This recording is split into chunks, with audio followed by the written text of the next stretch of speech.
ketua kelasnya bisa dipimpin atau berdoa. Disiapkan dulu.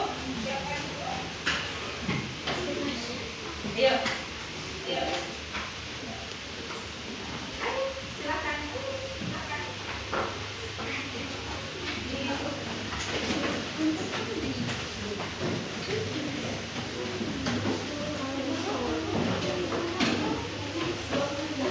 Iya. Go!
Yasmin, masuk.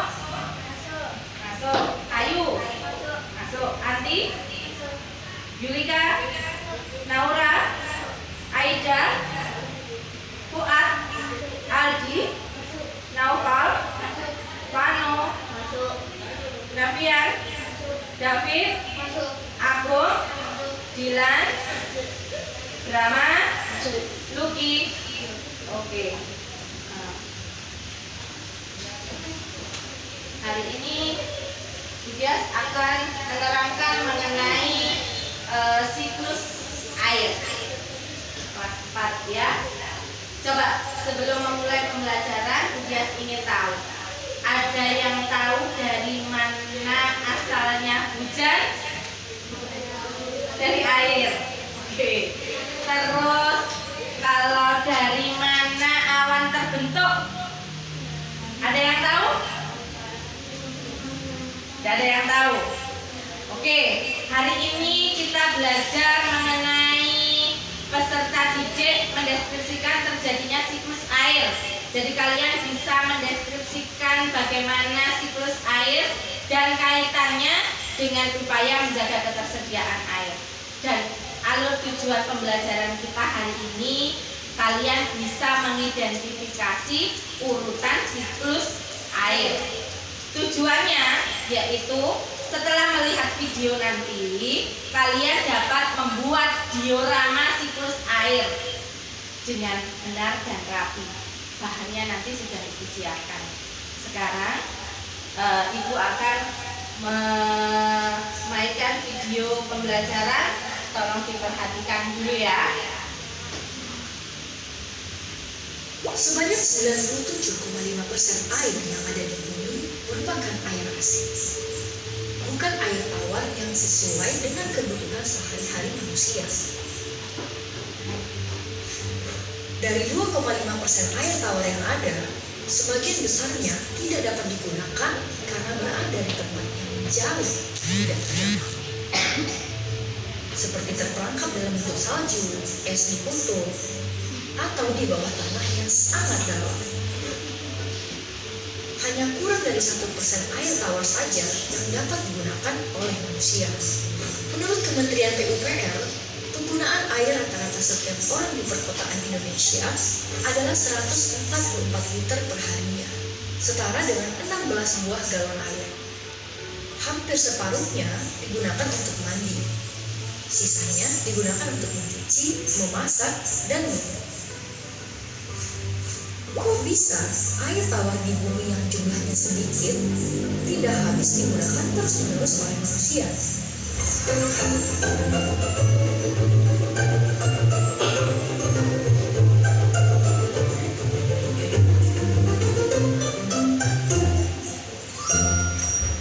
Air merupakan komponen penting dalam kehidupan. Sambil melihat video, kalian bisa mencatat hal-hal penting ya. Yang dikeluarkan sama pensilnya. Contohnya tubuh manusia yang 70%-nya merupakan air. Oleh karena itu, kita sering sekali meminum air. Selain itu, air juga digunakan untuk membersihkan tubuh, mencuci pakaian, dan memasak. Air tidak selalu berbentuk cair. Ketika didinginkan, air akan berbentuk menjadi es yang padat. Apabila air dipanaskan, maka akan menjadi air yang tidak terlihat oleh mata. Begitu pula di alam. Air dapat berbentuk cairan seperti yang terdapat di bawah tanah dan mengalir di sungai, atau berbentuk padat seperti yang terdapat pada salju dan es di kutub, ataupun berbentuk uap air saat terkena sinar matahari yang panas. Seluruh proses perubahan bentuk air yang terjadi secara alami di lingkungan termasuk ke dalam siklus air. Air di lautan akan menguap ke udara akibat panasnya matahari, kita sebut sebagai evaporasi. Uap air tersebut kemudian akan membentuk awan di udara. Saat awan tersebut dipenuhi oleh molekul air, air akan turun kembali ke daratan dalam bentuk air hujan, yang disebut dengan proses presipitasi. Air hujan yang membasahi daerah dataran tinggi akan diserap oleh tanah dan mengalir ke dataran yang lebih rendah melalui aliran sungai hingga kembali ke lautan. Air yang berada di dalam tanah dapat diserap oleh tumbuhan dan menguap melalui daun, yang disebut dengan proses transpirasi. Ketika kita menggunakan air untuk kegiatan sehari-hari, air tidak habis ataupun hilang. Air akan memasuki proses-proses siklus air, berubah bentuk, dan mungkin suatu saat akan kembali ke rumah kita sendiri. Jika kalian ingin tahu lebih banyak mengenai air dan siklusnya, kalian bisa tonton aplikasi Genius di kelas 6 SD sekarang.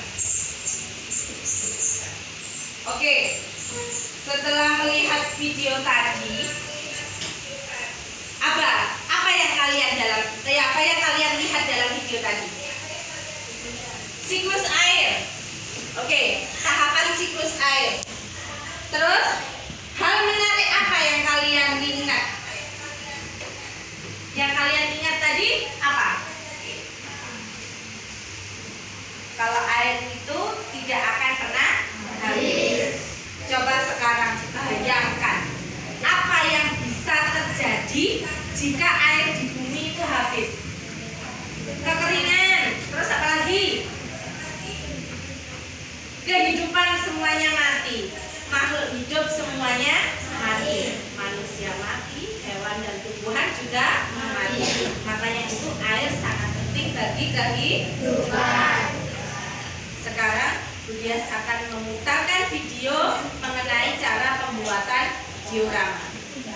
Salam kenal Isnesna yang ada di kelas 5. Hari ini kita akan membuat prakarya siklus air.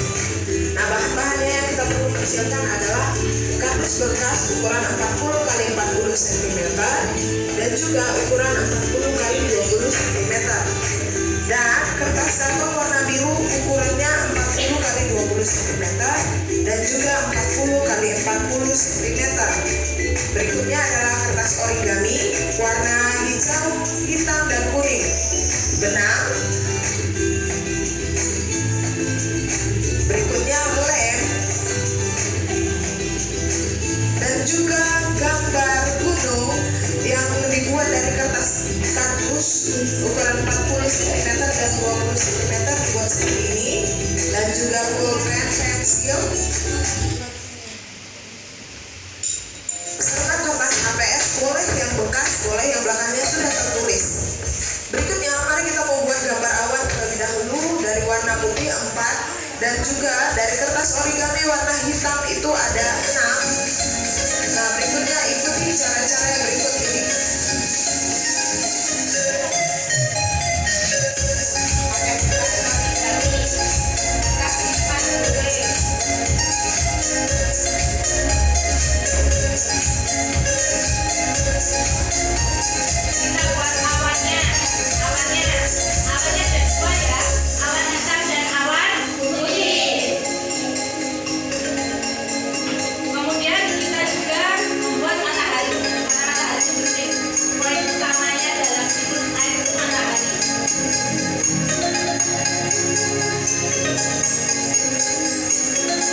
gelas karton yang warna biru dengan ukuran yang sama 40 kali 20 cm juga. Ini untuk membuat bahan dari lautnya, air lautnya. Bentuk kertas yang kita gunakan untuk menjadi bahan dasar atau bahan air lautnya nanti boleh kamu tambahi dengan hiasan gambar ikan atau gambar terumbu karang juga boleh. Nah, ini hasil akhirnya ya. Nanti gambarlah dan guntinglah Ini yang dinamakan bulat-bulatan kertas untuk dibuat diorama menjadi air hujan. Kemudian lem di benang yang kamu gantungkan di awan yang hitam, dan juga untuk membuat penguapan kertas-kertas yang warna putih tadi kamu gunting segi 4 dan kamu lem di benang dan kamu gantungkan di awan warna putih. Kalau hasilnya sudah selesai, difoto bersama dengan mamanya kalau bisa dua-duanya. Kalau tidak ada dua-duanya, boleh dengan mamanya, boleh dengan bapaknya saja. Oke, Foto dan dari jangan sini paham kirim ya? ke WA Pembuatan Insta saya. Tuhan Yesus memberkati. Shalom. Oke, selanjutnya Budias minta kalian dibagi menjadi 4 kelompok. 4 kelompok ini nanti ibu siapkan bahan untuk membuat diorama siklus air. Jadi kita belajar sambil bermain, biar kalian tidak mengawang-awang apa ya, gimana ya terjadinya hujan ini, air kok mesti ada ya, kok udah habis-habis ya, gimana ya prosesnya. Kita belajar secara nyata. Jadi kita membuat diorama. Kelompok 1, Yasmin, Aida, Nafian, dan Naufal. Kelompok 1 ya. Ingat-ingat. Kelompok 2, Ayu, Anti, Vano, Rama. Kelompok 3, Yulika, Naura, Aldi, Agung. Kelompok 4, Fuad, Dilan, Luki, David. Bentuk kelompok masing-masing, mejanya diputar, dikoordinasikan sendiri, tunjuk siapa ketuanya dan siapa anggotanya. Semua anggota kelompok wajib melaksanakan tugasnya masing-masing. Tidak ada yang berpangku tangan. Ya, mulai sekarang untuk kelompoknya.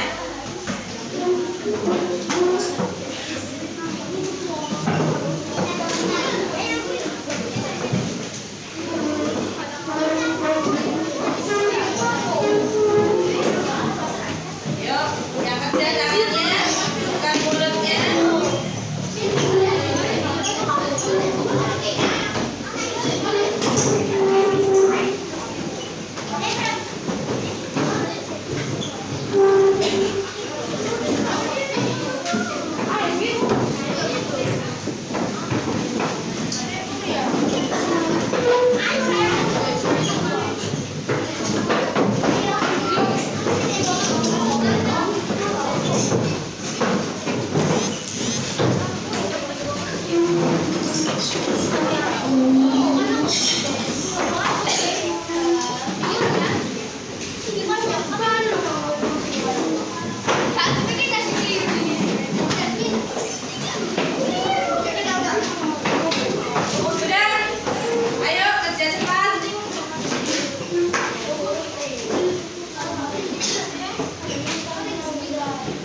Ya, itu kan tandanya tanahnya.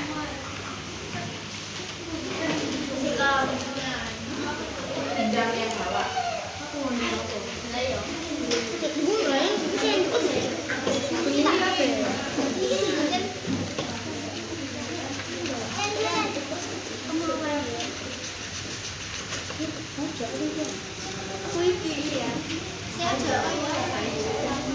Sambil bekerja, kemudian sambil dibagikan LKPD ya. Nanti dikerjakan ya. Ada salah satu anggota yang mengisi LKPD-nya.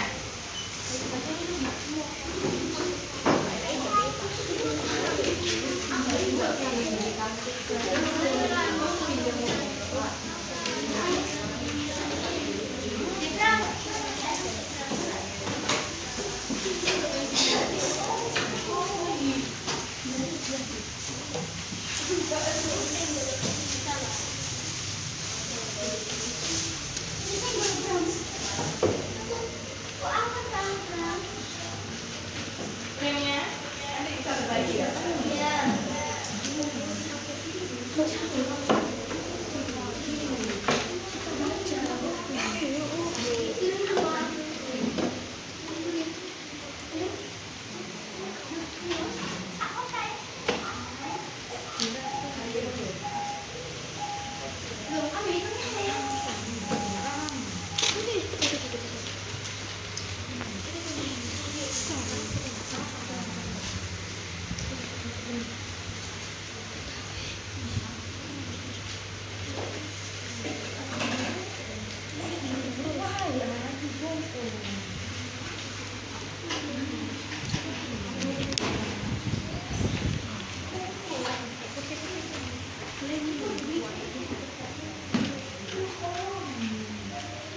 Semua anggota harus bekerja. Tak boleh ada yang ngomong toh.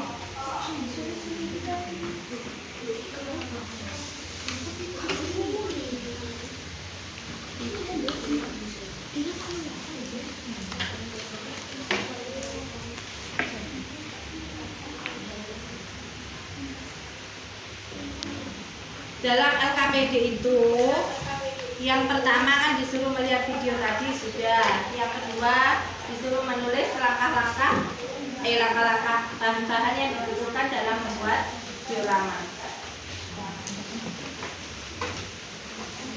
Tulis apa saja yang dibutuhkan.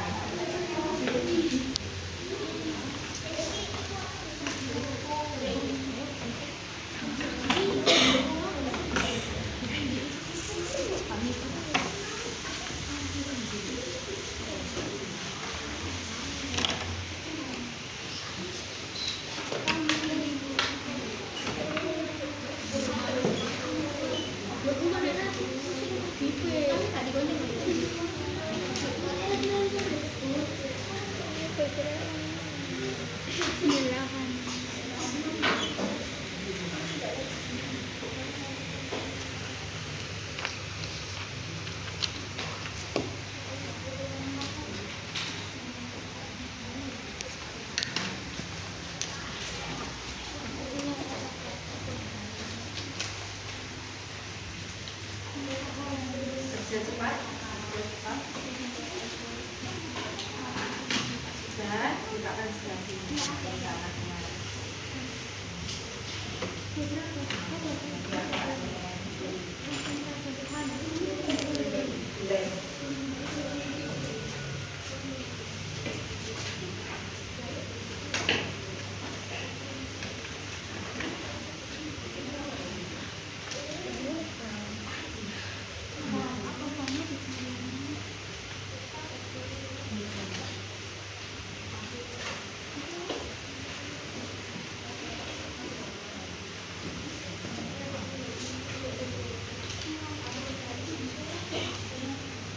Cepat ya, jam 11 lebih 10